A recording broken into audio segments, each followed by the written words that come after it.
Good afternoon, you all. Will be getting started here soon.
Hello, everyone. I know you guys probably saw Debbie's picture. It's not Debbie, so sorry to disappoint, but we are here.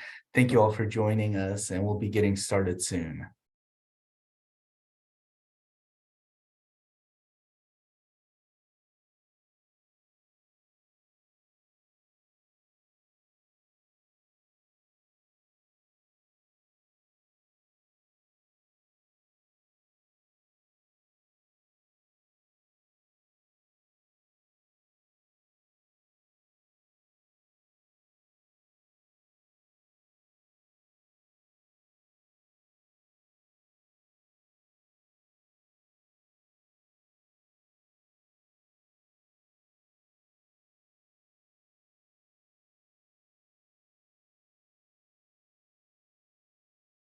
Hello, Dina.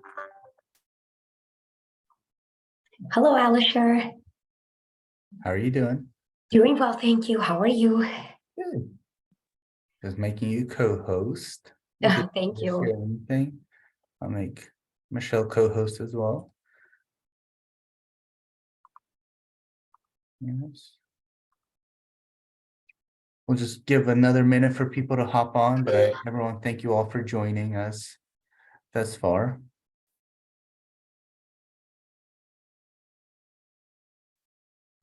How's everyone's week been going? It's middle of the week, first of the month.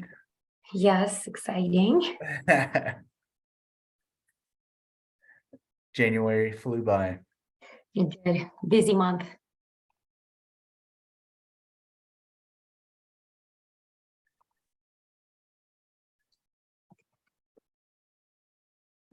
I do want to introduce myself, and we have some folks here that are new to the KWIB too. So I want to make quick little introductions while we give another minute for folks to join. But my name is Alishir Barikanoff. I'm the director for the KWIB. Joined in joined in November, and have had a good time working. Debbie has been great, and getting me onboarded and acquainted with everything. And this partner spotlight has been an ongoing series that I know you all have participated in the past, heard some best practices and innovative ideas, and we want to continue doing that as well. I do want to introduce you all to Elisha Taylor. She is our new administrative assistant for the KWIB. She joined in January. She's also picking up information as she goes, learning the workforce ecosystem. And you all please communicate with her as needed. And then knowing that Aaron Pointer's on the call here too. He had a child born this month, so congratulations to Aaron for your new arrival. It's exciting, and thank you for joining us today. Thank you, sir. We're glad you're here, and we will kickstart. But first, I want to mention to you all this partner spotlight happens every month at the first Wednesday of each month. It happens to be the first of the month today. We will be dropping in the chat a survey for you all to hear from your perspective on what you'd like to the spotlights to feature.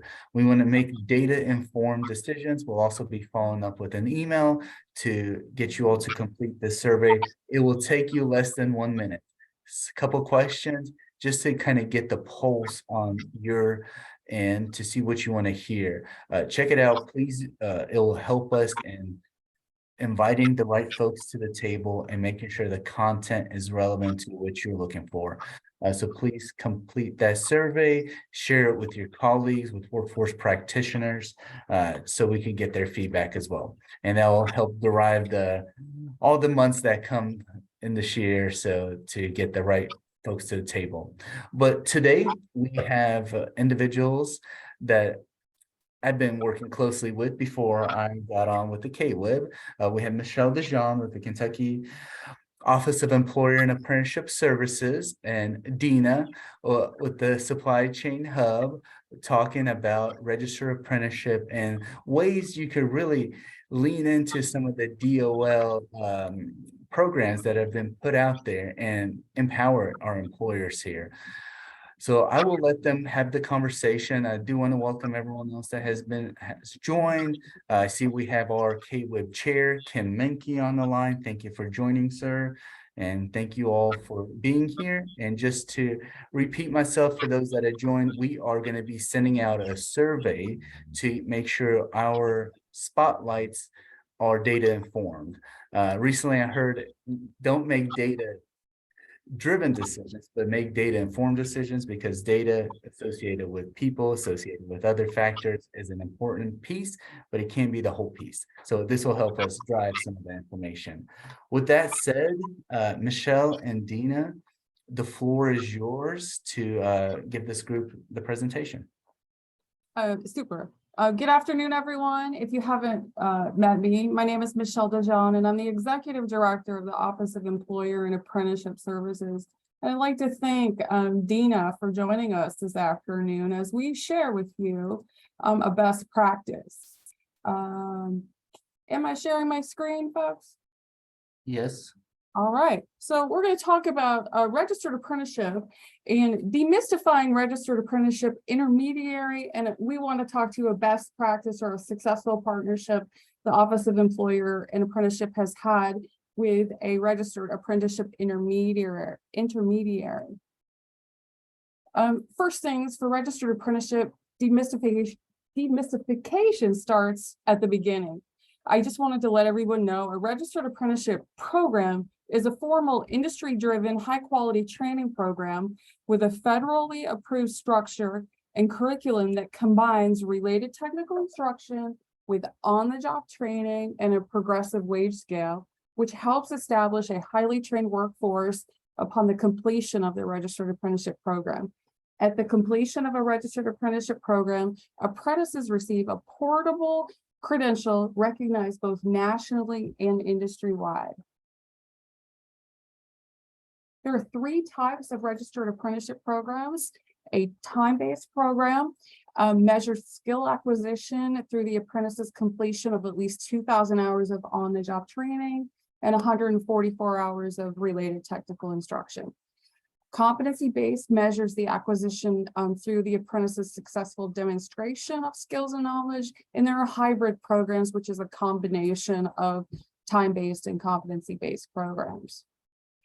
This is an extensive list of why registered apprenticeship is a proven workforce solution for employers. And I just want to highlight, and I'll make sure that Alishir and Debbie have this to share.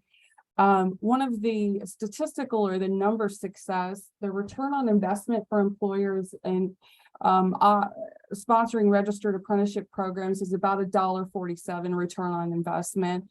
with a successful retention rate. Kentucky's retention rate in registered apprenticeship is, through our friends at the Kentucky Center of Statistics, is 87.12%. And nationally, registered apprenticeship shows a 94% successful retention. So this is a really good comprehensive list of how registered apprenticeship helps employers.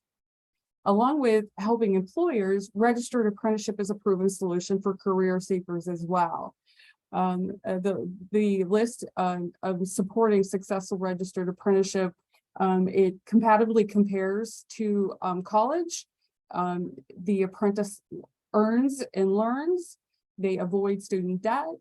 They gain relevant workplace skills in the field of their choice, and it facilitates an easy transition from school to career, along with a national credential. It's also a way for employers to gain access, or apprentices to access, Kentucky educational scholarship funds.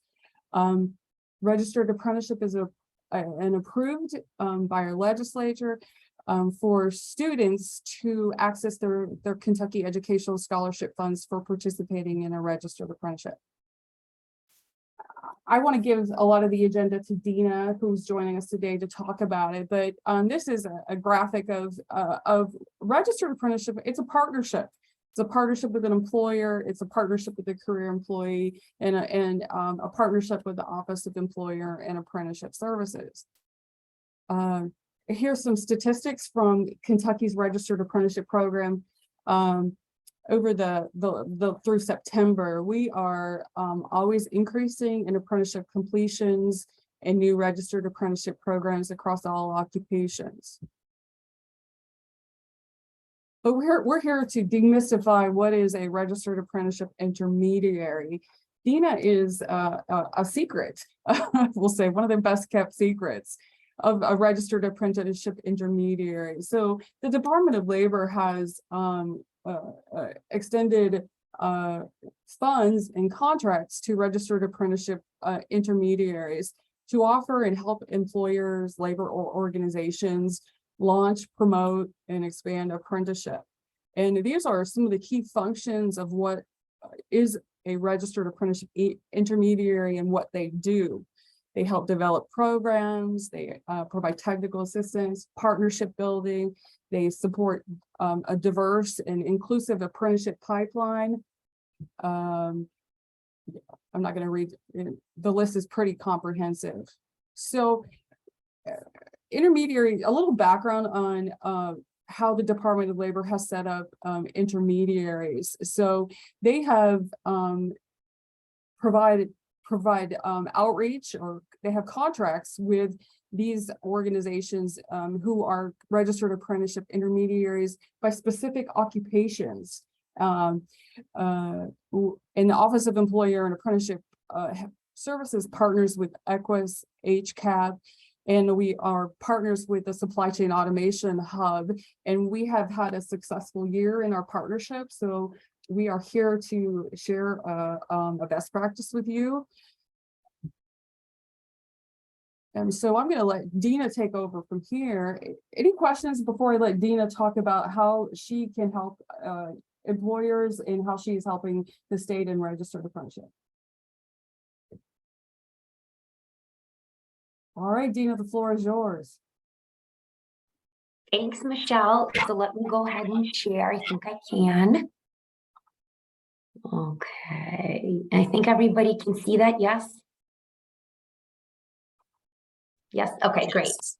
Yes. So thank you so much to everybody here at KWIB for having me. As Michelle said, we have a great working partnership to try and grow and expand registered apprenticeship programs across the country. Kentucky being one of our key states, because there's a lot of manufacturing, there's a lot of advanced manufacturing building trades.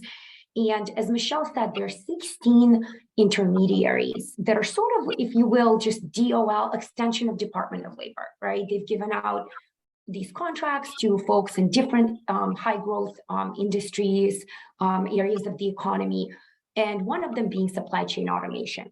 So I'll talk a little bit about sort of that sector specifically and what it entails. But pretty much all really an intermediary does, like Michelle said, is to help stand up programs, modify programs if needed, and scale them.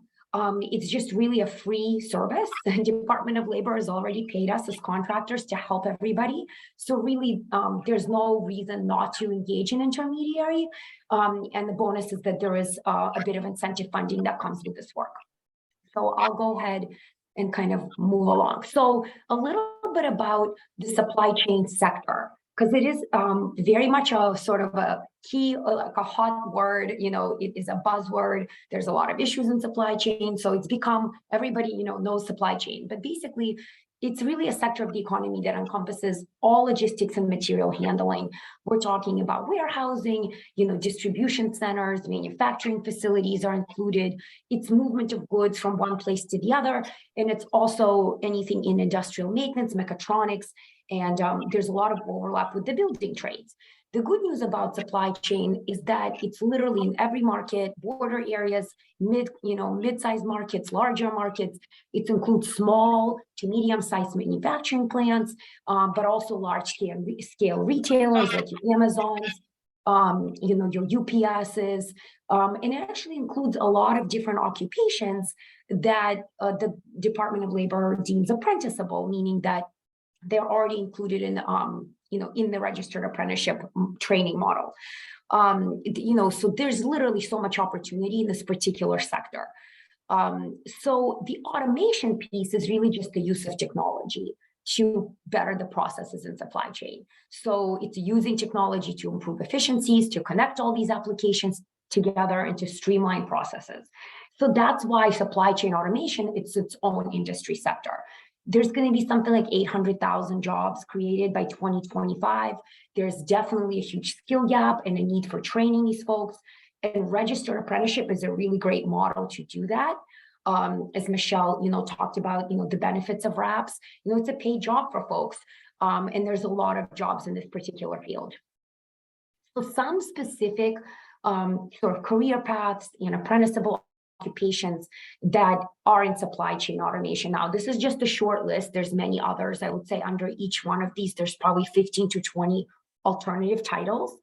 But, an automation technician is a good starting point. That's sort of like more of the entry-level position.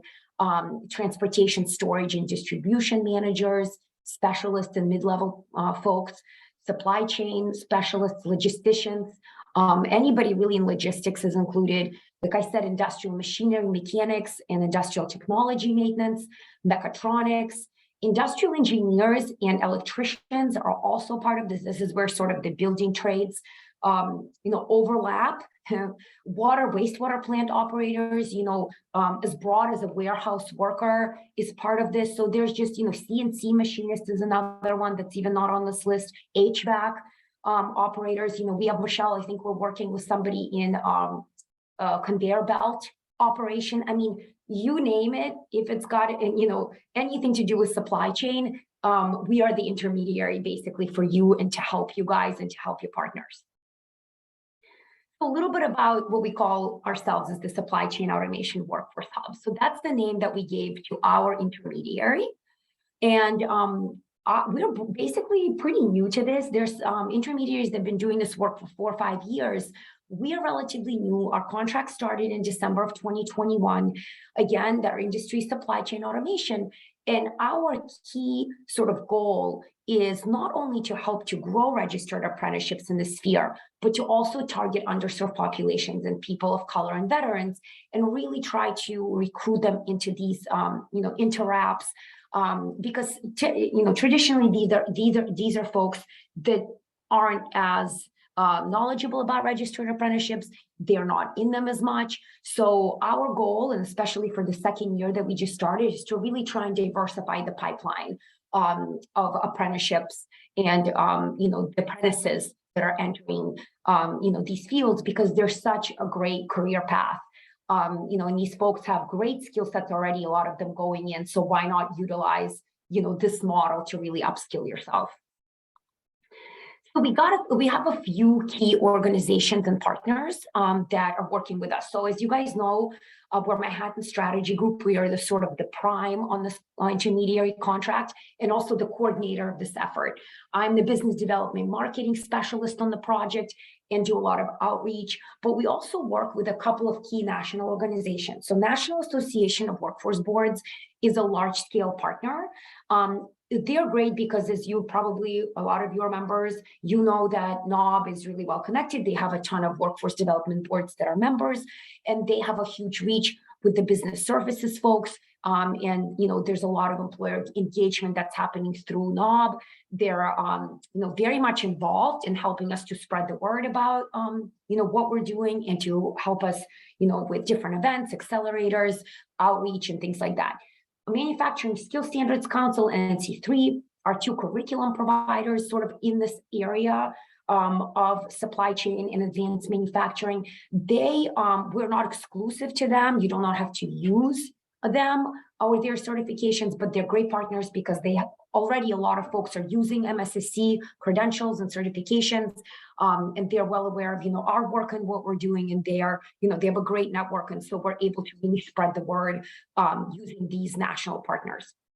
In terms of Kentucky, we've partnered with a lot of folks. As you can see, this list right here are our current sponsors that are in Kentucky. A lot of them are unions.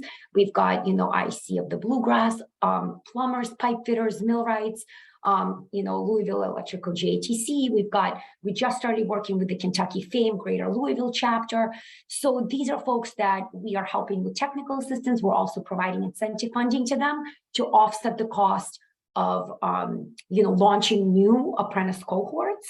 And so we're really excited. We're working with quite a few, but there's obviously room for more.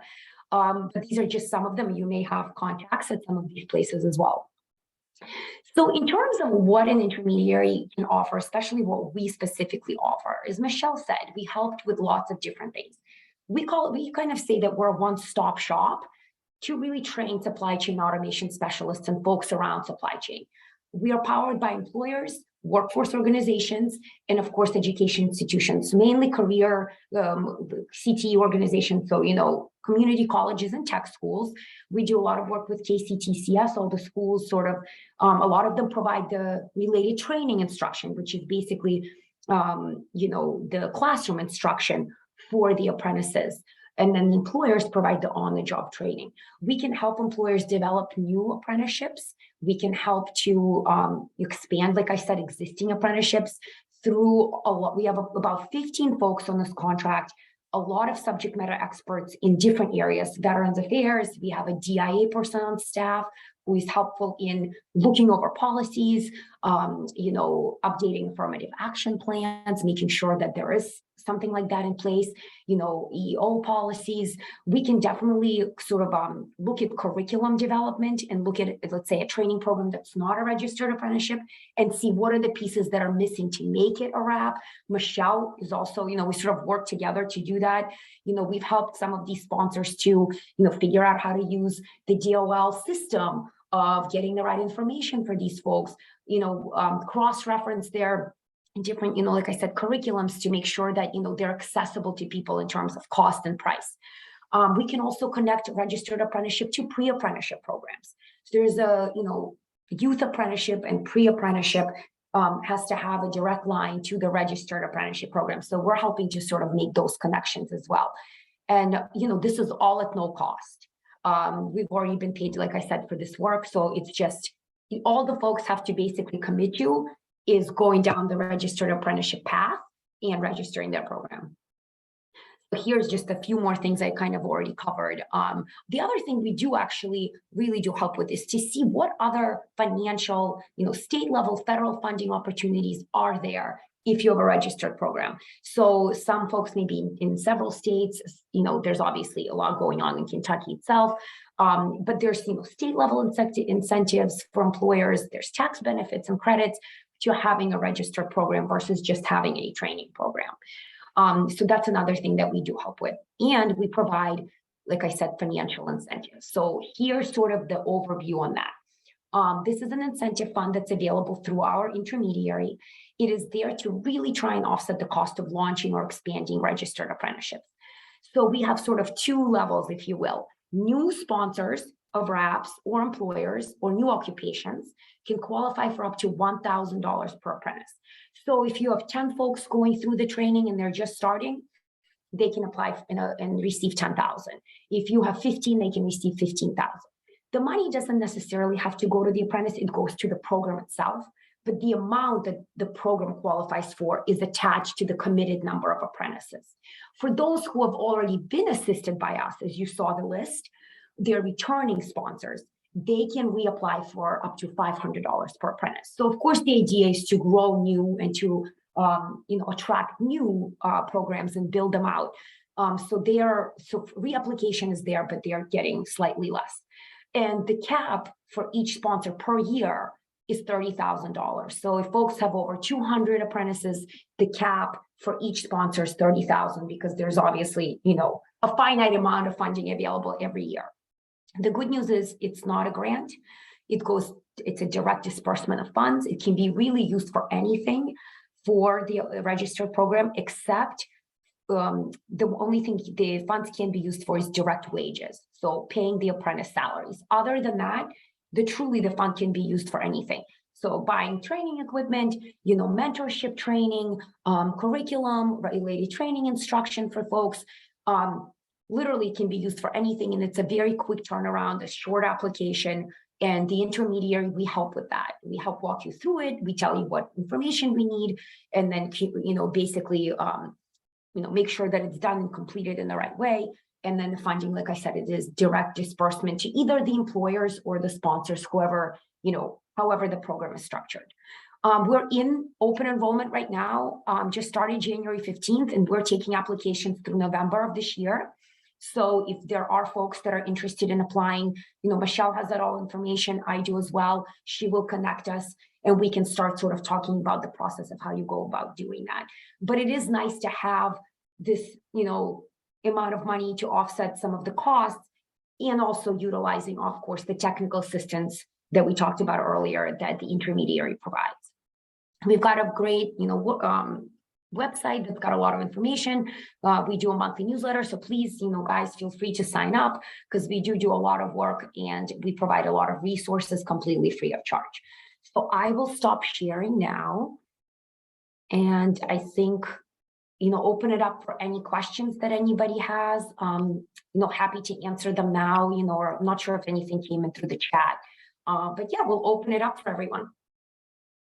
Dina, can you share some of the things that you helped those existing registered apprenticeship sponsors do over this last year? Yeah, absolutely. So right now we're putting together technical assistance plans for different folks that we're working with, like you saw in that. So one of the things that we're doing for those who already have programs, is, like I said, we're trying to really diversify the pipeline. We're doing recruiting events. So we will co-host a lot of career fairs, helping to kind of co-brand their programs. So, helping with marketing and outreach. We're also helping to, like I said, look over some of their DIA documentation if there's anything that needs to be updated. Doing DIA training, that's been really important because a lot of folks haven't had any in a lot of these programs. And then just really doing a lot of needs analysis to figure out what their pain points are, what they need, and how to help them to expand, their program. So like one thing we're doing actually, I think with its Louisville JTCs, they were able to purchase hearing impaired equipment for some of their apprentices through the intermediary because they weren't able to do that before, but this money really helped with that. So that's another thing that we're doing. And really just trying to get the word out about their great programs. Some of them want to add occupations, to programs they already have. So that's another thing that we're working on is additional apprenticeable occupations. I hope that answered that question. Yes. Yeah. I think, Kim, you have a question? Yes, thank you. You had mentioned during your presentation about pre-apprentice programs. Yes. And could you expand a little bit on how you interact with the K through 12 system for those programs? So we're just starting that work, we're trying to, so we're connecting with a lot of high schools and trying to find out, because a lot of them are doing the related training structure piece, but sometimes they don't know what to do next, so we're sort of that trying to build a bridge between, hey, here are the folks in your area, here's some occupations that these, students that are going through your related training instruction in the pre-apprenticeship can connect to this registered apprenticeship with these employers. So what we do is we try to connect sort of the schools. We don't work with individuals as much as, we're definitely working with the community colleges and tech schools that offer most of these programs to connect them to the area employers, get them to talk to each other and make sure that they see that there's a pathway there. One thing that happens is that with competency-based apprenticeships, ones that don't have a time-based component like the older ones do, or the the 4-year ones do, they can basically come into an apprenticeship already having done a lot of the prerequisites in a pre-apprenticeship program, and all they really need to do is do the OJT, which is the on-the-job training piece. So we look through the program and see how can we do that, how we can combine it, crosswalk it, and then put the right people in touch with each other, basically, because DOL has come out last year with a guidance, if you will, and a directive for all pre-apprenticeships and youth apprenticeship to have a pathway to register programs. That is, something that needs to happen. So we're there to, help them connect the dots in doing that.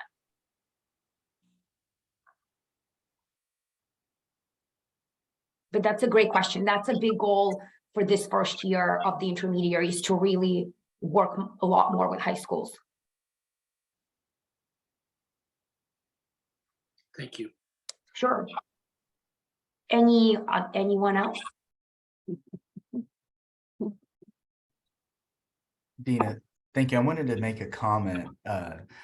One of the goals of the KWIB is to follow the strategic plan that was laid out to make sure that we're, as a state, engaging employers, that as a state we find education, attainment opportunities for all, that workforce participation increases and resources align.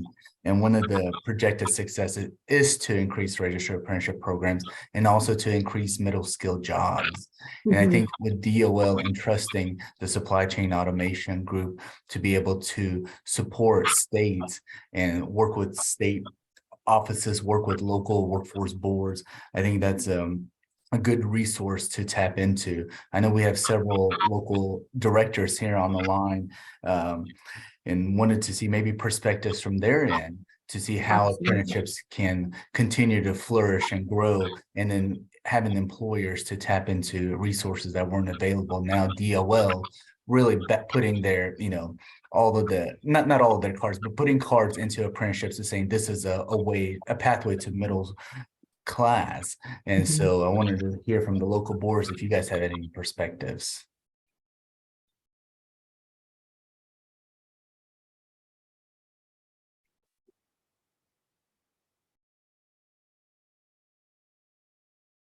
Hi, Alishir, it's Myra. I just wanted to say that we were actually at a high school earlier this week, and this is one of the things that we did talk about. So Bill Sandell, I know he works with Michelle's team, and he's done a great job. He's doing a lot to help us in the area, as well as our business service team, to get the message out that this is a tool, it's available, and something that's used, could be used as a tool for many resources.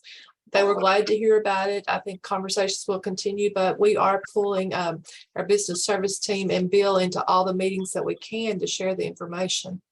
Thank you. Yeah, that's wonderful. And really, there's a huge role for workforce development boards in, this sort of, like in the whole process.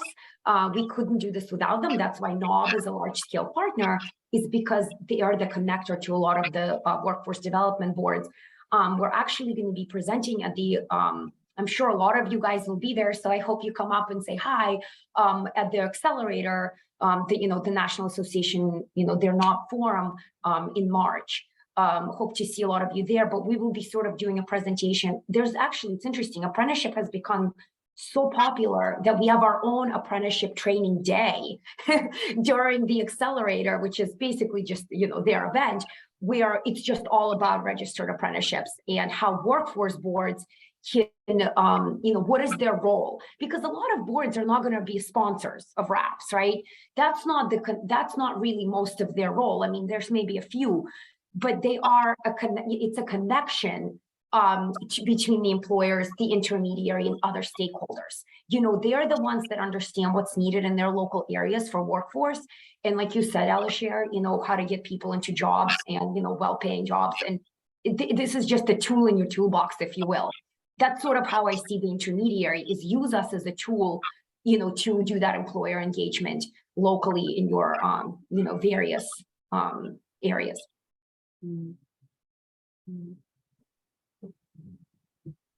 Yes, and thanks, Debbie, for putting that in the chat.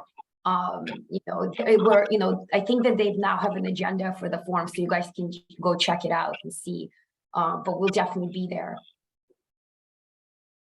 I just wanted to add, Dina, each and every intermediary, the Office of Employer and Apprenticeship Services has a different approach to the occupation and how they're making a difference in the occupation. So if you have any questions, or you have an employer who may be interested in working with an intermediary, please connect with the Office of Employer and Apprenticeship Services. We are working on relationships with all of the Department of Labor intermediaries. Dina has started the trend. Others have contacted the Office of Employer and Apprenticeship Services. So please let me know if you have an occupation or an employer who is interested in getting connected to resources available through the Office of Employer and Apprenticeship Services and intermediaries. Yeah, yes, exactly. Because Michelle and I work very much together to figure out what the folks' needs are. She will, do a warm handoff to me when necessary. I will bring her in to some of the more local Kentucky questions that people may have about state level funding. Perhaps there's a RAP that's been sitting idle, and there's no folks in that program, but it's already registered. How can we stand it up again? Do we need to do a recruiting event? Can we put out, press release about the work we're doing? All that kind of stuff that a lot of folks don't have capacity to do on their own is what the intermediary will come in and help with. Thank you, Dina and Michelle. And I would encourage everyone to diversify their recruitment strategy, include this as one way to bring people in and train people up. I want to thank our chair, Kim Menke, our vice chair, Lori Ulrich, as well, to join this conversation today. We will be following up with an opportunity for you all to give feedback on what you want to hear during these monthly spotlights. We want to deliver the information that workforce practitioners find most valuable, and we appreciate everyone's time. And we will make sure to get you guys the slides and the contact for both Michelle and Dina. Thank you all. Please do. Yes, thank you everyone for having us, and please do feel free to reach out with any questions. I just put the website for the Workforce Hub in chat. Our contact information there. Feel free to contact us. And thanks again, everybody. Bye-bye.